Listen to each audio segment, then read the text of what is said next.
जय श्री हरि। बंधु, गीता जी का 35वां श्लोक तक तृतीय अध्याय के हो गया था। 36वें श्लोक से प्रारंभ करते हैं। थोड़ा संक्षेप में आपको बताएंगे जिससे आपको थोड़ा समझ आ जाए। आवश्यकता पड़ी तो विस्तृत टीका से भी आपको बताने का प्रयत्न करेंगे। आइए दिखाते हैं क्या कहा है। तो जब स्वधर्म का आचरण करने की प्रेरणा भगवान ने दी है, पिछले चलचित्र में आप देखिएगा, तो उसके पश्चात अर्जुन का प्रश्न आता है। इस पर अर्जुन ने पूछा, हे कृष्ण, फिर यह पुरुष बलात्कार से अर्थात जबरदस्ती लगाए हुए के सदृश ना चाहता हुआ भी किससे प्रेरित हुआ पाप का आचरण करता है। यह चाहता नहीं है पाप करना, लेकिन ऐसे करता है जैसे जबरदस्ती किसी ने इसे लगा दिया हो, कार्य में बलपूर्वक लगा दिया हो, बलात्कार से लगा दिया हो। किससे प्रेरित हुआ पाप का आचरण करता है। इस प्रकार अर्जुन के पूछने पर श्री कृष्ण महाराज बोले, हे अर्जुन, रजोगुण से उत्पन्न हुआ यह काम ही क्रोध है। ये जो रजोगुण से काम उत्पन्न होता है, कामना उत्पन्न होती है किसी भी प्रकार की कामना। काम से मात्र संयोग जनित काम ही मत जानिए, वासना जनित काम ही मत जानिए। काम अर्थात कामना, वासना जनित काम तो आता ही है निश्चित रूप से, वो तो प्रधान रूप से रहेगा ही रहेगा। कामना, किसी भी प्रकार की कामना। तो हे अर्जुन, रजोगुण से उत्पन्न हुआ यह काम ही क्रोध है। इस कामना से ही क्रोध उत्पन्न होता है। एक उदाहरण दो, कामना से क्रोध उत्पन्न ना हुआ।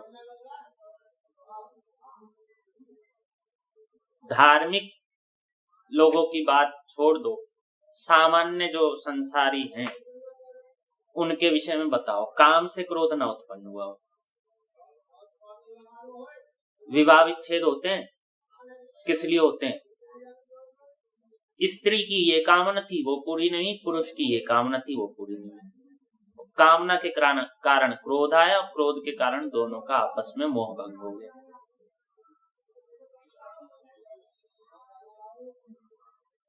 घरेलू विवाद प्रॉपर्टी के चक्कर में होते हैं, संपत्ति के चक्कर में होते हैं। किस लिए होते हैं? कामना थी मेरे को इतना ही संपत्ति मिले, मेरे को इतनी संपत्ति मिले, हो गया झगड़ा कलेश, क्रोध उत्पन्न हो गया। एक व्यक्ति के मन में कामना थी, इसलिए वो स्त्री को छेड़ता था। एक किशोर, स्त्री उसे नहीं मिली, उसने स्त्री को मार दिया अथवा उसका बलात्कार कर दिया अथवा उसका तेजाब से मुंह जला दी। कामना थी ना उसके मन में, इसलिए ऐसा हो गया। तो कामना ही क्रोध की जननी है,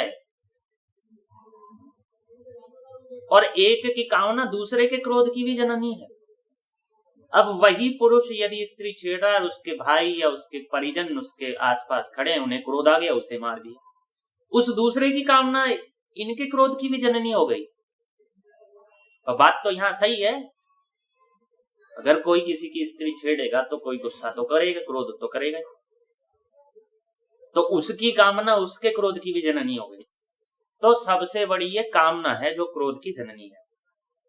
यह ही महाअशन अर्थात अग्नि के सदृश भोगों से न तृप्त होने वाला और बड़ा पापी है। ये काम जो है ना, भोगों से तृप्त होने वाला नहीं है, बहुत पापी है। इस विषय में इसको ही तू वैरी जान। किस विषय में? पाप आचरण करने के विषय में। तो क्रोध उत्पन्न होता है तो पाप आचरण व्यक्ति करता है। तो भोगों से ये काम तृप्त नहीं होता। आप सोचो कि अमुक स्त्री मेरे को मिल जाए, इतनी संपत्ति मेरे को मिल जाए, तो मैं फिर तृप्त हो जाऊंगा। कामना बढ़ती है, सदैव बढ़ती है। जिमि प्रति लाभ लोभ अधिकाई, लाभ के साथ साथ लोभ भी बढ़ता है। तो यदि आप ये सोचो कि मुझे इतना मिल जाएगा तो मैं संतुष्ट हो जाऊंगा, मुझे वो स्त्री मिल जाएगी तो मैं संतुष्ट हो जाऊंगा, मुझे ये स्थान मिल जाएगा तो मैं संतुष्ट हो जाऊंगा, मैं ये खा लूंगा तो मैं संतुष्ट हो जाऊंगा, मैं वहां चला जाऊंगा तो मैं संतुष्ट हो जाऊंगा, मेरी पत्नी अच्छे से रहने लगेगी तो मैं संतुष्ट हो जाऊंगा, कुछ नहीं होगा।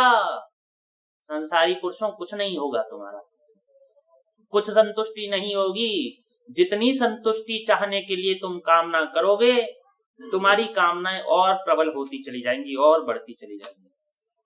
राजा ययाति ने अपने पुत्र से युवावस्था मांगी थी स्त्री भोग करने के लिए। अनेकों स्त्रियों से संपर्क साधा, उनके साथ सहवास आदि किया, लेकिन उनकी तृप्ति नहीं हुई। अंत में उन्होंने कहा कि यदि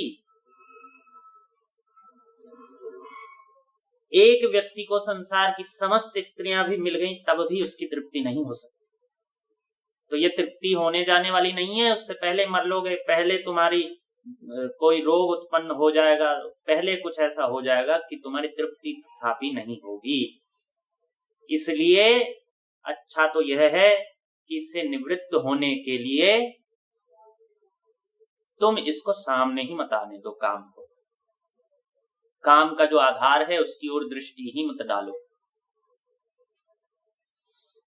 तो जैसे धुएं से अग्नि और मल से दर्पण ढका जाता है, तथा जैसे जेर से गर्भ ढका हुआ है, धुएं से अग्नि ढक जाती है, धुआं चलता है, अग्नि नहीं दिखती।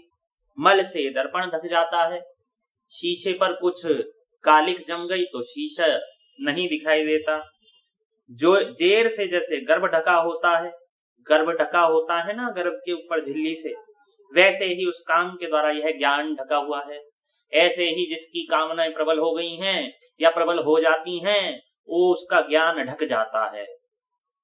अनेकों आचार्य आपने देखे होंगे, ऐसी बात नहीं है कि आचार्य सारे ही आचार्य ऐसे होते हैं कि जो बचपन से ही पाखंडी होते हैं। आचार्य, वैसे तो आचार्य कहते हैं उन्हें जो आचरण करें, लेकिन जो पथभ्रष्ट हो गए हैं बेचारे, जो अपने मार्ग से गिर गए हैं, किसी निकृष्ट कर्म में लग गए हैं, तो ऐसा नहीं है कि वो बचपन से ज्ञान उनमें था ही नहीं बिल्कुल भी, और तुरंत इसीलिए वो निकृष्ट हैं या निकृष्ट हो गए या पाखंडी हैं या पाखंडी हो गए या पथभ्रष्ट हो गए या फिसल गए किसी स्त्री पर या किसी संपत्ति पर फिसल गए या लोभी हो गए, लालची हो गए, अथवा जो कुछ भी। अपितु ज्ञानी तो वो थे, ज्ञान उन्हें था, लेकिन उनकी कामनाएं इतनी प्रबल होती चली गईं कि उनका ज्ञान ढक गया, दब गया। ज्ञान के विषय में उन्होंने नहीं सोचा और वो उस मार्ग पर आ गए और वो कदम उन्होंने उठा लिया, अथवा वो पथभ्रष्ट हो गए।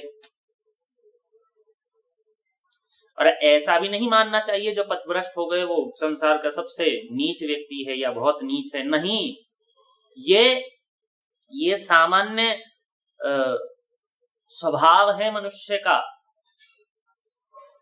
मनुष्य इसके प्रति आकृष्ट होता है, इसलिए उसे इन्हें रोकना चाहिए।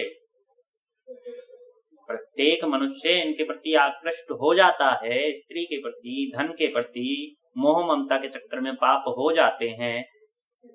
लेकिन जिससे पाप हो जाए उसे सदैव बुरा नहीं समझना चाहिए, अपितु उसे सुधरने का अवसर प्रदान करना चाहिए। आचरण यदि उसका पहले अच्छा था और यदि आज वो बिगड़ गया है तो उसे सुधरने का अवसर देना चाहिए, और बिगड़ने वाले को भी सोचना चाहिए कि हम क्या थे और क्या हो गए, हमारा ज्ञान कहाँ चला गया। और हे अर्जुन, इस अग्नि सदृश न पूर्ण होने वाले कामरूप ज्ञानियों के नित्य वैरी से ज्ञान ढका हुआ है। तो कामरूप ज्ञानियों के जो काम है वो ज्ञानियों का नित्य का वैरी है, उससे ज्ञान ढका हुआ है।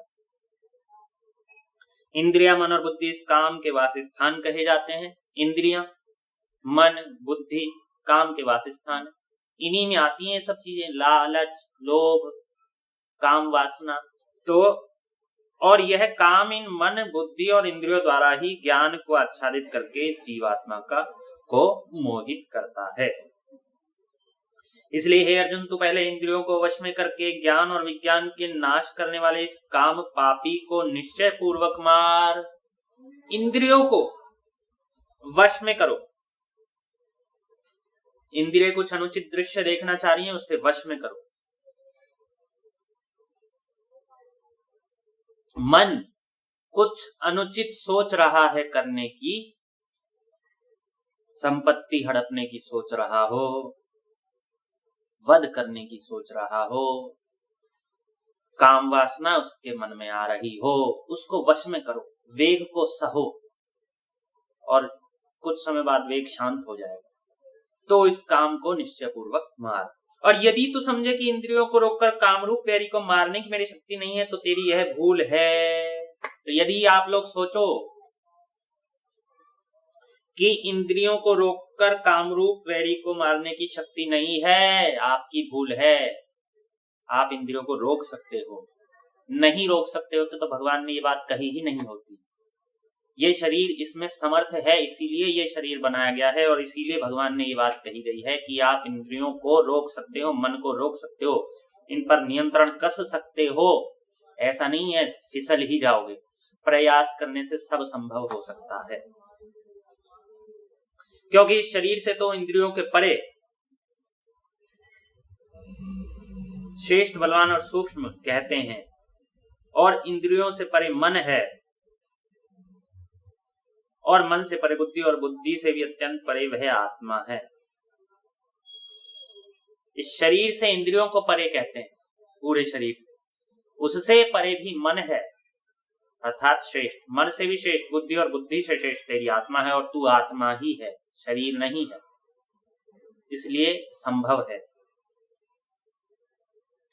इस प्रकार बुद्धि से बड़े अर्थात सूक्ष्म तथा सब प्रकार बलवान और श्रेष्ठ अपने आत्मा को जानकर और बुद्धि के द्वारा मन को वश में करके, हे महाबाहो, अपनी शक्ति को समझकर इस दुर्जय कामरूप शत्रु को मार। इस प्रकार बुद्धि से परे सूक्ष्म तथा सब प्रकार बलवान श्रेष्ठ अपने आत्मा को, बुद्धि से भी जो बड़ी है आत्मा, उसके वश में है। ये सब उसके वश में हो सकते हैं। जैसे इंद्रियां मन के वश में हो जाती हैं, जो मन चाहता है वही हम करने लगते हैं। जैसे बुद्धि के वश में मन होता है, यदि बुद्धि पूर्वक विचार करें ये कार्य सही है तो मन उस कार्य में लगेगा। इसी प्रकार बुद्धि यदि बिगड़ गई है तो उससे श्रेष्ठ तुम्हारी आत्मा है। तुम स्वयं अपनी आत्मा से जानते हो कि मेरी बुद्धि गलत सोच रही है, तो इसलिए तुम बुद्धि के भी स्वामी हो, मन के भी स्वामी हो, इंद्रियों के भी स्वामी हो। इनको वश में तुम कर सकते हो। इनके गुलाम मत बन जाओ, इनको अपना गुलाम बनाओ। तुम तो स्वयं इनके राजा हो, इन पर शासन करने वाले हो, तुम कैसे इनके शासन में आ सकते हो? तो अपने आत्मा को जानकर बुद्धि के द्वारा मन को वश में करो, आत्मा के द्वारा बुद्धि को वश में करो, बुद्धि के द्वारा मन को वश में करके, हे महाबाहो, अपनी शक्ति को समझकर, ये तुम्हारी शक्ति, आत्मा की शक्ति यह है कि वो सब पर शासन करता है, समस्त इंद्रिय समूह बुद्धि और मन पर। ऐसी अपनी शक्ति को समझकर इस दुर्जय कामरूप शत्रु को मार। तो ये था, आप भी इस शत्रु को मारिए। धन्यवाद। जय श्री हरि।